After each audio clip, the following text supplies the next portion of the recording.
times over the last year that we're soldiers in a different way.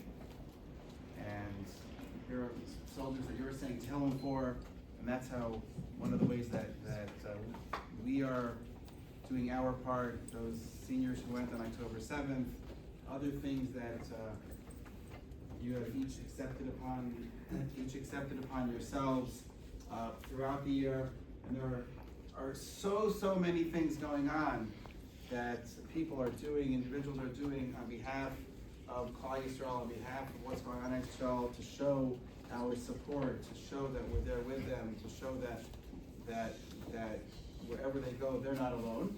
And two such individuals we have here today, Mrs. Volino and Mr. Sachs, that are here to share with you what they've been doing, and possibly a way that you can get involved with something else, and continue to show your support for what's going on in the Meretz Hashem. We should be zocha to not need to have any of this, because the Yeshua should come, and we should be zocha to the.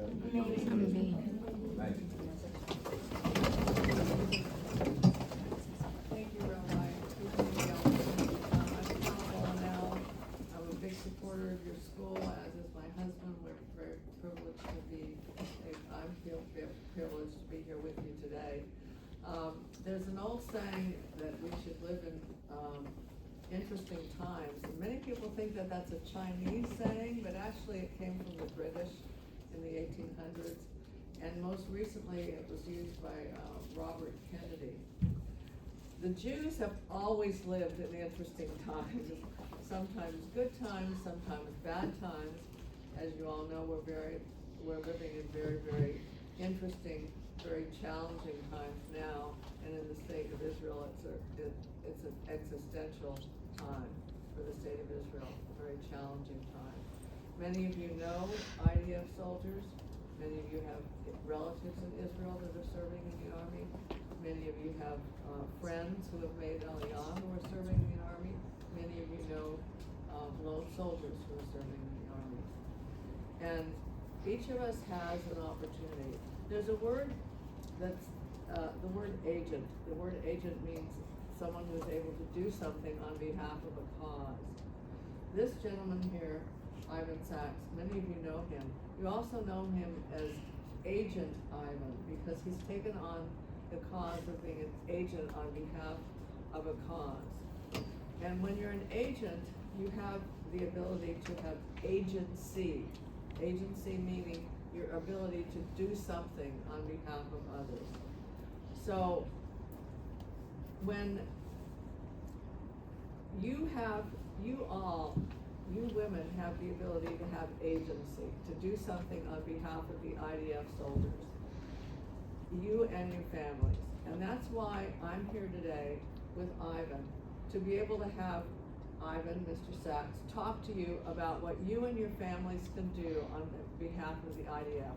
I'm going to stop talking. I'm going to turn it over to Mr. Sachs and let him talk to you about his project, what he has done, and what perhaps you and your families can do in the coming days to help as well. Okay, thank you very much for standing. It's very wonderful and very good. I'm excited to be here. It's really a precious environment. I'm not saying that to be nice to you, because I don't have to be nice to you. Tila will tell you that. I'm telling you that because really you guys are very special. Women are the people that make things happen. When I see my wife reading Tehillim, and when I see your pictures, and when I see how you've got the different projects that you have over here, it's very special. And you guys are in action. It's not a matter of theory. Yeah, we can learn about them, or we can learn about different mitzvot and everything else like that. But to be able to do is the main thing, not the idea of just talking about something. Now, what I'm going to share with you, I've got very limited time, and I know that you head towards the exit so quickly at the end of Friday that we have to be able to catch you very quickly.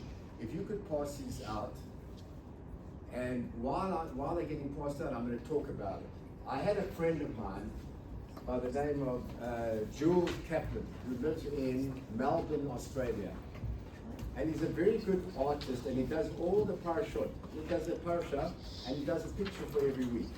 So I said to him, do me a favor, there's so much going on in Israel, how can I just capture it with one picture? And then once you capture it with one picture, you're able to possibly see things that you couldn't see otherwise. So I like the right-hand side of the room. He's being ignored, and I apologize. So here we go. Okay, so what is this picture?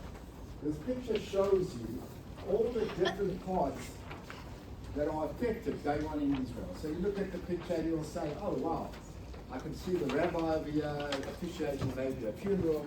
I can see a soldier over here. I can see the enemy over there. I can see the people hostages over here. I can see the parents of soldiers, how they're worrying and praying for them. Then I can see the hostage families as well.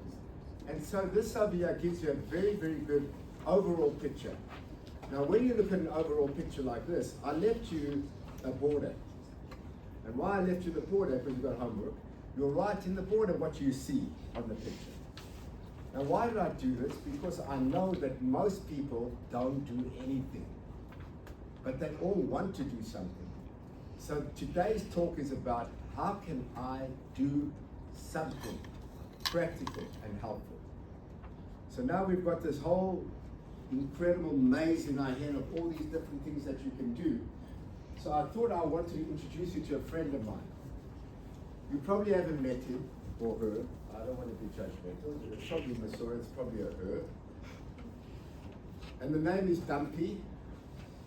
And Dumpy, or Dumpy, whatever, it's a boy or girl. And you'll see over here, then I'll just make one. And what I did is, you can imagine now, with your Dumpy or your elephant has inside it all of that picture that you have of what's happening in Israel. You've got this big elephant, and those are all the items inside the elephant. Now you've got the instruction, you've got to eat the elephant. Now if you were to eat this elephant, and I know it's not kosher, I understand, and everything else, but we're just saying in this particular case, the elephant's going to have to eat it. So if you had to sit down in one session and eat the elephant, what the chances are of you being able to eat it? Very limited, right? But if you had to create elephant sandwiches, then you could make a sandwich and you could write over here, whatever is your preferred way of helping. I'd like to help the hostages, I'd like to help the soldiers, I'd like to help the injured soldiers, I'd like to help the evacuees, and you decide what sandwich, elephant sandwich you want. And then if everyone takes a sandwich, we'll easily be able to eat the elephant together. Individually, we can't eat the elephant. We can't do everything. It's too overwhelming. And so you have to focus on one or two items. You'll find your sandwich, you'll put your sandwich over here, and you'll make it. That's the way that you break up a situation that looks very overwhelming. You break it up into smaller bites, and then you can all eat it. So I'm going to leave Dumpy here at Mesorah, and I left one at Torah Day School this morning. And I'm going to see which elephant's got. And the way that you get it done is by take you on a project. Let me just talk practically. So I went to Israel after the war, like everybody wanted to do something. So I said, okay, I'll go to Israel. A friend of mine at the back of our house said, oh, she's collected a whole lot of stuff for Israel. So I said, oh, wonderful, okay. I'll subcontract for you, and I'll take all the bags. So it landed up being 17 duffel bags of 50 pounds each. Now when you go to the airport with 17 duffel bags, you have a certain restriction. And it's not such a bad restriction. They allow you to take 10 bags per person. So I was able to take 10 bags, but then I had 17. So Hillel Ronan, Rabbi Ronan's son, came with me, and he took 7. So we were able to take 17 duffel bags at 50 pounds each. A lot of stuff. And we arrived there, very proud of ourselves because we had bought 17 bags. Yashakor, well done. We paid $200 per bag for extra bags, so it costs. When we arrived there, I undo all the bags of all the stuff that was in there. So I want to distribute it to all the people. So how am I going to distribute it? So there's one organization called Thank You Israeli Soldiers. They said, we'll take your stuff and we'll distribute it. I said, no, you can't just take my stuff and you distribute it. I want to distribute it because I felt a responsibility of the stuff that I took. But some of the stuff that we took what we thought the soldiers wanted. That doesn't help very well. You know, if you're taking over a pair of, jumping ropes or something like that, or hairbrushes, or that might not be exactly what they want. So when we went to Thank You Israeli Soldiers, we separated out the stuff, and some of the stuff was very, very good, and some of the stuff wasn't practical. But Thank You Israeli Soldiers is an organization that speaks to the commanders of all the different units and finds out exactly what they need. Whether it's boots, whether it's gun lights, whether it's magazines, not magazines to read, but magazines to load your gun up with. And when you see the picture of AgentIvan, he looks a little sketchy, because he is. I've got to get stuff to them that's not that simple. But that's our job. As an agent, you've got to get the soldiers what they want. And so that's what we became. We became finding out exactly what they want. The commanders would tell Thank You Israeli Soldiers, and they would contact us. We sent over 250 bags of specific stuff for the soldiers. Not stuff that we thought they wanted. Now, when you think about it, what do you think is the most exciting thing a soldier wants? I heard someone say something. Yes. A letter. Support. What's your name? Parlay Silva. Wow. Where's she come from? From another planet. To ask a question and to get the answer right the first time, do we know each other? Possibly. I told you the answer. It's amazing. Those little letters that you guys have already been doing, I know, are the most remarkable things that they get. We send supplies, but like unusual supplies, a set of boots, we send gun lights, we send duct tape, we send rope. And they get all this equipment and they said, you know what, the best thing that we got were the letters. Now when we went over first time, I took a whole lot of letters, feeling very proud that we took all these letters. I think we went out with about 1,000 letters. And every time we saw a soldier, we'd give it to them. Some of them were in tears, some of them were crying and everything else like that. And some of them were totally confused. Why would people be confused by getting a letter? Come on, you've got the first answer. Who's going to have it? They don't realize how we all run with them. They thought they would. They had like a nice picture, but some people wrote beautiful letters, the most amazing letters. Why would they be confused and not that? I'll tell you why. If I were to write you each a letter with the most amazing, amazing stuff in it, and I wrote it in Greek, would you understand it? And so what happened is you had these adults and everybody writing the most beautiful English letters. Wow, they were superb. Some people 3 pages, 4 pages, you know, you get a letter like, okay, thank you very much, you know, and you don't have time much to explain, you give them the letter. So I've learned that you have to send letters in Hebrew.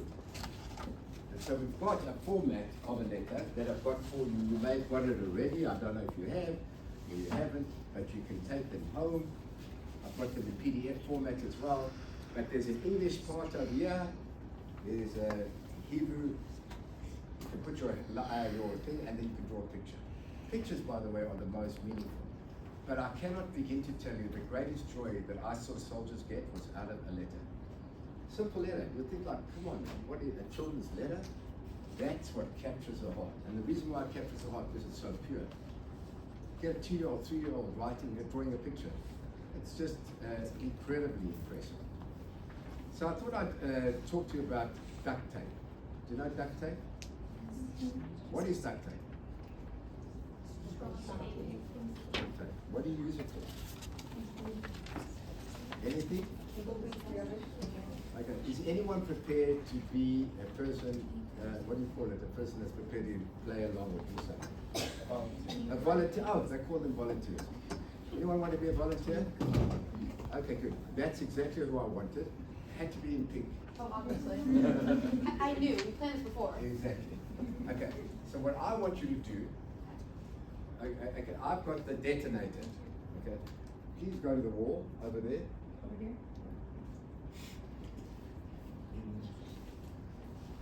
Hold the bomb. Oh, Hold the bomb on the wall. So now we've got to blow up this house, or we've got to blow up this tunnel. And so, what's your name? Dina. Dina. Okay, so she's a nice girl, Dina. But I don't know how nice she's going to be. She's holding it against the wall. That's the bomb. We're going to explode the building and we're going to explode the tunnel. Okay, get ready. Dina's gone, something's happened, she's lost her hand or arm or something like that. So I said, not knowing gorilla tape to them. This became the most amazing thing that we sent. I didn't know to send it, I just decided to send it. The guy, I've got a video of it, it's actually quite amazing. You can still hold her after the bomb went off? She's amazing. Anyway, so you can sit down. So in other words, what we do, what the soldiers found, is that when they had to attach bombs to blow up a place, they had to try and hold them on. Put this on with this gorilla tape, perfect. And I've got a guy in the tunnel as they're blowing it up. Thank you, Agent Ivan. You know, thank you, Agent Ivan, for the tape. So that's what you use tape for.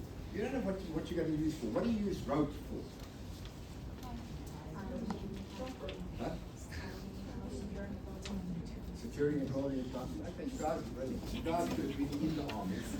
That's true. But there was a soldier that came to our house probably about 3 weeks ago, and he was saying that he was in Gaza and he got injured. How did he get injured? He was walking in Gaza and fell down a hole. The hole was an entrance to a tunnel that hadn't been completed. He fell down 12 feet. So he's 12 feet with all his backpack and everything on, and they try and pull him out of that hole. So they're trying to pull him up, and he's a big guy, and he falls down again. Another 2 feet. So it was 12 feet, it was about 14 feet all in all. Fortunately, the tunnel hadn't been completed. That was the only hole that he was in. But how do you get this guy out? So they had rope on a tank, and they attached that rope from the tank and pulled him out that way. So we've been a big supplier of rope in our supplies as well. So all these little things, like over here we've got examples of first aid kits. A thing like this you would never even think of, a scissors. This scissors here saves so many lives, it's unbelievable. This is called a Leatherman scissor. So what does it do that your scissors doesn't do, your art scissors? It cuts through uniforms. So when a soldier gets injured, they've got to get through to the wound, they've got to cut through. This here has been magical. So many lives have been saved. Tourniquet. A tourniquet is what you put on when a person gets blown up or whatever. Those things. So that's what we've been buying. These things are amazing. These are a little flashlight, you know, that you have at home and you just go around. No. They're attached on the gun, very, very bright. They can expose everything in the area. And so we send those kind of supplies. So writing letters is one practical way that you can do it. Sending bags is so important. So do you know someone going to Israel? Anyone knowing anyone going to Israel? People, oh yes, I know about your mom already going. I'm telling you now, I attach on very, very quickly. People are scared to sue me. People mostly hide because they know that I'm going to ask them if they're going to take a bag. A bag is 50 pounds, it can be heavy. But I put them into bags as well. I can make a smaller bag or whatever. So you can still take stuff back out over there. But if you know of anyone, we pay for the extra luggage. We have somebody waiting at the airport to pick up the bag from you. So it's not that much, but it's so important. People always say, well, why don't you get go and float it out by boat or something like that? Take it out on boat and send it. We don't work like that. What's my name? AgentIvan. AgentIvan doesn't work that way, right? Because we've got to get the stuff to the soldiers as quickly as possible. So the only way that we can get it there quickly is not to wait 3 weeks or 4 weeks for a boat to get there or something else. We get the supplies and we ship them out as quickly as possible. And we'll get them out quickly if you can tell us. So what I'm going to do, but this is a very special offer, only to you girls. Don't tell anyone else because I wouldn't mind actually if I didn't have enough money. I'll pay you $2 for every person that takes a bag that you've introduced. Now you think $2 is nothing. Very difficult to get these $2 bills. And it will have AgentIvan on it. So it will be a unique item. So really, if you can find anyone going to Israel, if you can just encourage them. I've got a brochure over here that we can just send out, and then you can see a little bit about what we do. We visited soldiers that are sick and injured in the hospital. There's so many people that are evacuees. So we're always favoring the left, and we're supporting the right wing. Okay, we're going to be ending off now. Oh, 2 minutes. Okay, good. I can tell you one more story. Does anyone like donuts Yeah. and coffee? Yeah. Okay. So when I was in Israel, had an incredible experience. I was there for Hanukkah. And I'm in the hospital, and what we decided to do for all the injured soldiers that we went to meet, obviously, who's sitting with the injured soldier are the parents and the families. And they're really anxious, and they've got a lot going on with them. And they need to have refreshment. So I decided to go and buy coupons or gift cards for each of the families. So I go down to the Mesorah High Hospital in Yerushalayim, and I go to the guy and I say, please, I'd like to get how many, 2,000 shekels, gift certificates or whatever. So I said, can you do it? He said, yeah, I'll do it. And he says, oh, but sorry, you can't get 2,000 shekels. I said, why can't I get 2,000 shekels? He says, you can only get 1,500 shekels of gift certificates. I said, no. Why? He says, because I myself want to take 500 shekels. A guy working behind the counter. Those were the experiences that you have in Israel, where people just give of themselves, just give and give and give. So then, the owner of that particular bakery offers me a donut. So I'm having my donut, and it's delicious. Wow. You must go there. Shari Tzedek, the hospital over there, great donuts. But the owner says to me, you can't have that donut. No, I'm thinking, I can't have my certificate, I can't have that donut. He says, you can't have a donut without a good cup of coffee. So he gave me a cup of coffee. And that was just so good. I like that analogy simply because, when people go overseas and they take a bag, some people will take the bag with great energy and take it. They'll say, oh, gee, I don't mind, I'll even pay for the bag to get taken. So I feel like some people are taking the donut and also giving a cup of coffee. It's just an amazing thing when you can complete a mitzvah with great joy and great generosity. You guys are really amazing. Mesorah is top of the pops in my view. I decided to do something special for Mesorah, and please God, it will come through soon. Remember, everything that happens in the world, there's only one thing. And everyone knows what I'm known for. I'm known for saying, Ein od milvado. There's nothing but Hashem. When people take glory and say, wow, the 6-day war, how brilliant the soldiers and the generals and all that were. No. If Hashem wants you to win, you're going to win. And that's what happens. I listened to a talk this morning, and I was just so and we're talking about how unbelievably the soldiers have done, and they have. And the victories that we've had. But we only have them with Hashem's help. Have a wonderful Shabbos and a great Chodesh Tov, and exit quickly. We got you out before 12:47.